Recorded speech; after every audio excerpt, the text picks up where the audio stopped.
Let me just have a quick read, though, to remind myself of the very clever things that I was going to ask.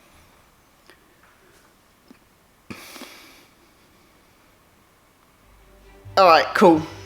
Let's just try it. Okay, I'm here with Leigh, my coach at VT Jiu Jitsu, and I recently competed a couple of times in the British and the English Opens, and Leigh coached me, and a lot of other people commented on Leigh's coaching. He doesn't think anything of it because he's been doing it for so long, but I thought that it would be a really good idea to just chat to him about how he coaches. He is completely unprepared for these questions, so let's see what he says.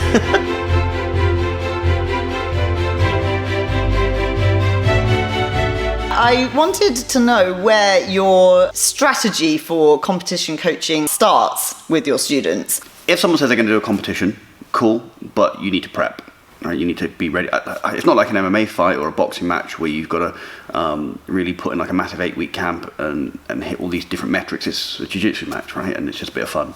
But nobody wants to turn up and just get smashed, right? And say, oh, well, I had a go, right? You want to go there and give a good account of yourself. Otherwise, there's no point paying the fee and making the effort. So we'll do rounds where we'll simulate a referee, calling you on, doing the handshake, using like combat, pyro, just so they've got a bit of a feel for what they're going to experience.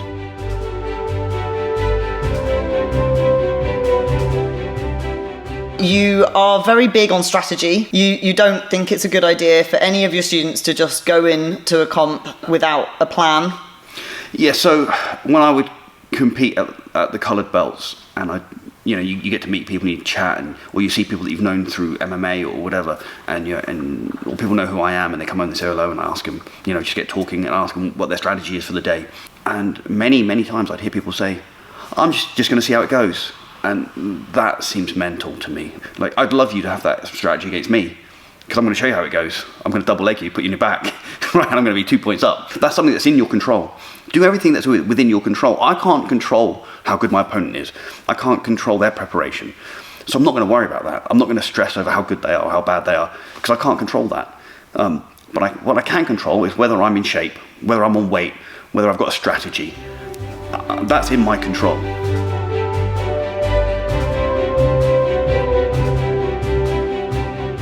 When you're talking about strategy, you aren't necessarily talking about everything from fist bumping right through to a submission. You're mostly talking about that initial period. Yes, in general, yes. You can't prepare for every eventuality. Like, if I don't know everyone in my division, because you can't prepare for everyone. What you know is definitely going to happen is that you are going to be called in. You're going to stand at the edge of the mat. The referee's going to do this.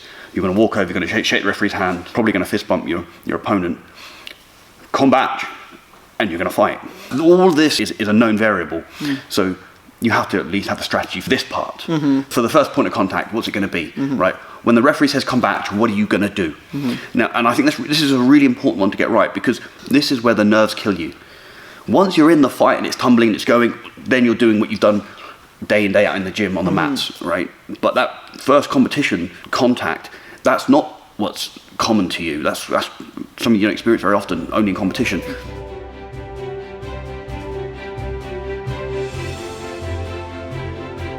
There's a whole sequence of things that has to happen, right? There's weigh-ins. You got to make sure you know what time you're on, and also times often change, so you got to be checking frequently. So I can be a bit parental, I think.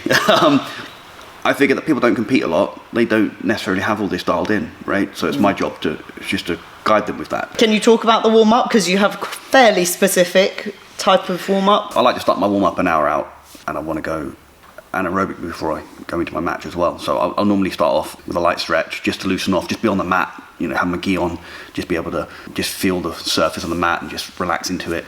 Then I'd like to do a light roll if I can, just to get my heart pumping and get my limbs moving and, get my reflexes moving a little bit. And that actually breaks quite a sweat. If you haven't warmed up properly, you may have experienced this before, where you go into a match and you're exhausted, but then you do much better in your second match because you're fully warmed up now.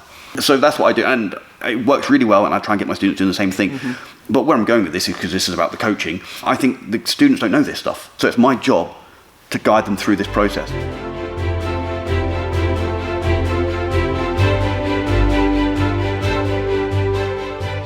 So you do not make your students compete. You definitely encourage it. Can you talk a little bit about that? My goal for all of my students is to get better at jiu-jitsu. That's the only thing I care about. I'm very fortunate that I've got a career outside of jiu-jitsu. I'm an engineer, and that pays my mortgage. And what it does allow me to do is to focus purely on people getting better. So regarding competition, I think it's a really, really good way to improve. But competing tests you in a way that nothing else will. And it gets harder when you're a brown belt or a black belt because those competitions aren't there for you, right? But at the lower coloured belts, compete as much as you possibly can, right? Now you've got to also weigh that up against, like with Zoe, for example, we've taken her back from competition for a little while. She's had a fantastic run. She smashed a load of competitions very, very quickly, and she did really well. Like she won the Euros. She competed on Enyo and did excellently. She's then done the British, won that as well. But we want to develop her skill set. So take a few months off competing now. You've just had a run of competitions, like about 5 of them in a space of 2 months, right? So let's now develop your skill set.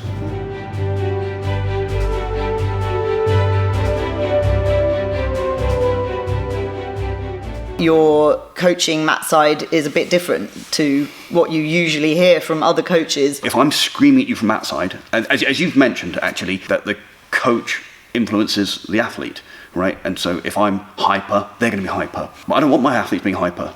I don't want them being angry. And I've done this. I've been cage side. You need to smash his face. It doesn't help anyone. It doesn't. It just makes the guy emotional.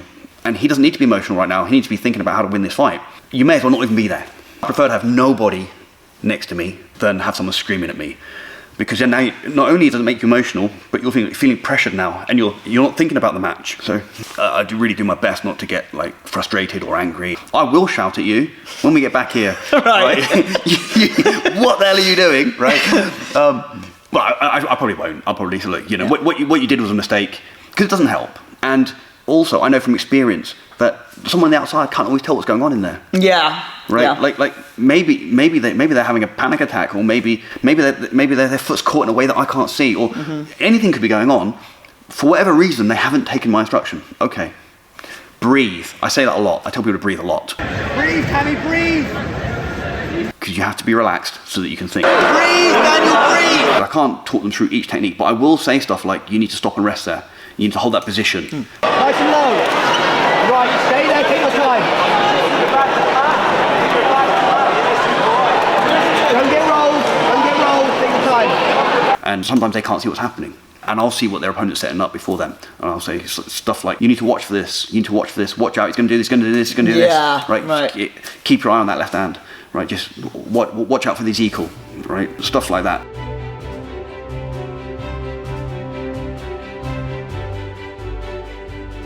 Often in a competition, you don't really have much of a concept of time, and you certainly mostly don't have a chance to look at the scoreboard. One thing you do is you make it very clear when certain positions are reached to not hurry to move on. Take your time, no pressure.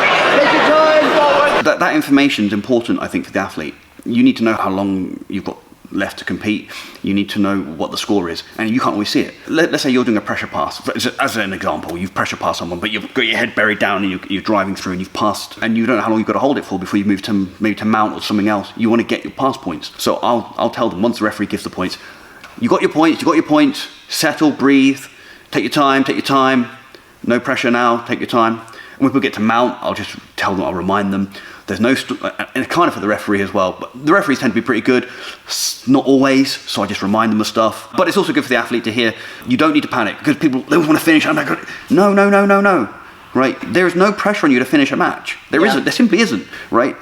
If you think, but I want to submit everyone, and people will think this and they'll think, no, these rules, they promote stalling, right? Okay, you get stalling penalties, but they promote positional dominance. Yeah, so that is interesting, because obviously you've competed at and coached at lots of different rule sets and different sports even.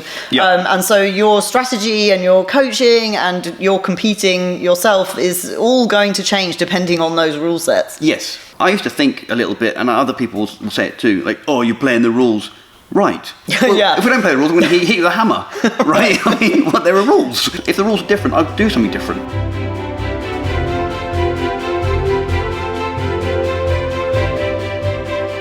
when things are over, the competition's over, win or lose, when you get back to the gym, do you have a specific kind of like, right, who competed at the weekend? Who do we need to just like tidy up and talk about what happened? So if I can give feedback, I absolutely will. I'll say, okay, so you made this mistake or that mistake, and you need to work on this, you need to work on that.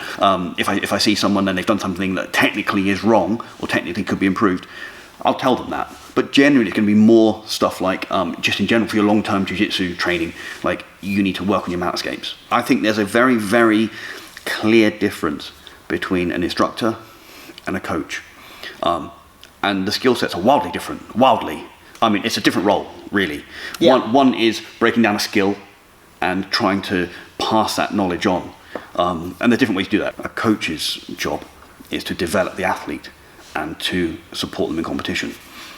And those are completely different skills sets. One's a teacher and one's a mentor. I don't think that I'm exceptional at this. I just think I do what I'm supposed to be doing. Yeah. Well, good. Thanks. You're a good coach. We appreciate it. And thanks for trying to impart some of your wisdom, even if you don't see it as wisdom. I'm happy to answer any questions on what I do.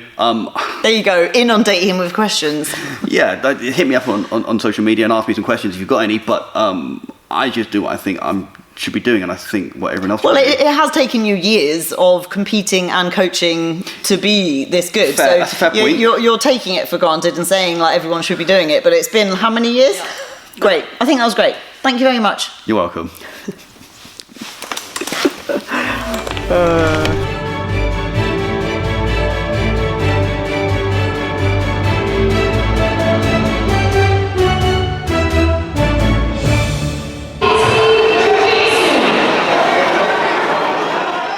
How cold it is in here. I'm trying to hide my shivering. It's hail. It's now hailing. Or I'll jump in on the press drills and just go knee on face.